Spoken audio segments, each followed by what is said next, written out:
পুলিশের উপস্থিতিতে ভলিবল টুর্নামেন্টের উদ্বোধনে চলল গুলি। পরপর 5 রাউন্ড গুলি চালিয়ে ভলিবল টুর্নামেন্টের আনুষ্ঠানিক উদ্বোধন করলেন উদ্যোক্তারা।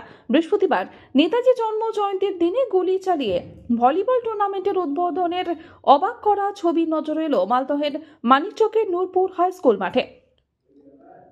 আর এই ঘটনাকে ঘিরে রীতিমতো শোরগোল পড়ল মালদহে। জানা গেছে, এদিন নূরপুর টিপটপ ক্লাবের পক্ষ থেকে এক ভলিবল টুর্নামেন্টের আয়োজন করা হয়। টুর্নামেন্টে মোট 6টি রাজ্যের 6টি দল অংশগ্রহণ করে।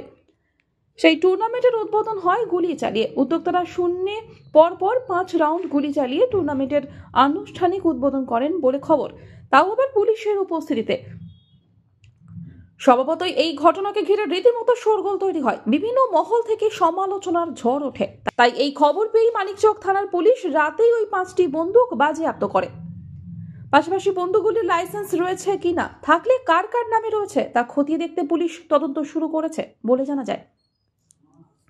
দুপুরের যেটা কালকে ভলিবল খেলা ছিল শুনেছি আর কি, ভিডিও তো প্রকাশ্যে সোশ্যাল মিডিয়ায় দেখা যাচ্ছে 3 জন বন্দুকধারী পরপর ফায়ারিং করছে।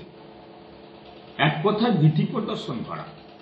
জানি না তাদের লাইসেন্সধারী বন্দুক আছে কি না, থাকলে প্রশাসন বলবে, থানার আইসি বলবে, কিন্তু এটাও জানা নেয় যে তারা প্রকাশ্য দিবালোকে জনগণের সামনে ফায়ারিং করবে। নিজস্ব আত্মরক্ষা, বাড়ি সুরক্ষার জন্য বন্দুক দেওয়া হয় সরকার। জানি না এবার ওই মজা করার জন্য, মানুষকে ভয় দেখানোর জন্য বন্দুকটার লাইসেন্স মনে হয় এই সরকার দিয়েছে। কারণ তৃণমূলের এটা সংস্কারে দাঁড়িয়েছে। খুন, ধর্ষণ, বোমাবাজি, গুলিবাজি এটা তাদের বর্তমানে কালচার হয়েছে তৃণমূলের। মাননীয়ার নির্দেশেই গোটা এলাকায় সন্ত্রাস হয়, খুন হয়, ধর্ষণ হয়। এই সরকার যে এই সরকারের মানুষের নিরাপত্তা দিতে ব্যর্থ, এইগুলো তাদের মদতেই হচ্ছে। আর এইভাবে যদি কেউ মনে করেন খেলার উদ্বোধনের জন্য কেউ বলবার চেষ্টা করছেন এটা নাকি ট্র্যাডিশনাল যদি হয় ব্রেক করা উচিত। সমাজে এমন কোনো উদাহরণ তৈরি করব না যে উদাহরণ পরবর্তী প্রজন্ম, তরুণ যুব সমাজের কাছে একটা খারাপ বার্তা দেয়।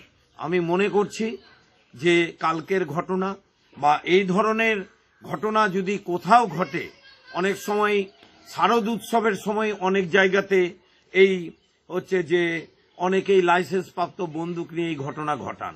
কখনোই এই উদাহরণ সমাজের গ্রহণযোগ্য নয়।